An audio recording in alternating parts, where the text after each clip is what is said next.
தமிழ்நாட்டில் காலியாக உள்ள 3274 ஓட்டுநர் நடத்துனர் பணியிடங்களுக்கு விண்ணப்பிக்கலாம் என தகவல் தெரிவிக்கப்பட்டுள்ளது. இதுகுறித்தான கூடுதல் விவரங்களை வழங்குவதற்காக நமது செய்தியாளர் கீதன் இணைப்பில் இருக்கிறார். வணக்கம் கீதன், கூடுதல் விவரங்கள்.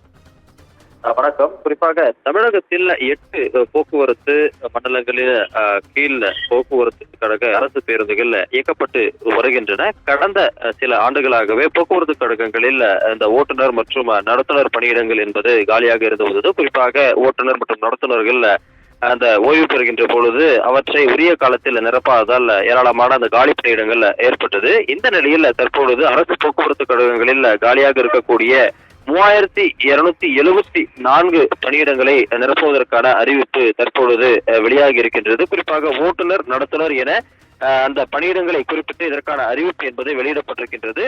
இதற்காக நாளை பிற்பகல் 1 மணி முதல் ஏப்ரல் 21ஆம் தேதி வரை விண்ணப்பிக்கலாம் என்றும் அறிவிக்கப்பட்டிருக்கின்றது. குறிப்பாக 8 போக்குவரத்து மண்டலங்களுக்கு உள்ள 25 நகரங்களில் இருக்கக்கூடிய அந்த பணிமனைகளில் செல்லக்கூடிய பேருந்துகளில் இந்த பணியிடங்கள் என்பது நிரப்பப்பட இருக்கின்றது. குறைந்தபட்ச தகுதியாக 10ஆம் வகுப்பு முடித்திருக்க வேண்டும்.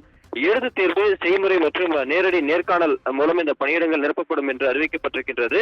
குறிப்பாக அதிகபட்சமாக கும்பகோணம் மண்டலத்தில் 756 ஓட்டுநர் நடத்துனர் காலி பணியிடங்களும், சேலம் மண்டலத்தில் 486 ஓட்டுநர் பணியிடங்களும், சென்னையில் 364 ஓட்டுநர் நடத்துனர் பணியிடங்கள் என மொத்தம் 3274 பணியிடங்களுக்கான இந்த அறிவிப்பு என்பது வெளியிடப்பட்டிருக்கின்றது. நீண்ட காலத்திற்கு பிறகு இந்த போக்குவரத்து கழகங்களில் இந்த காலி பணியிடங்கள் நிரப்பப்பட இருக்கின்றது குறிப்பிடத்தக்கது.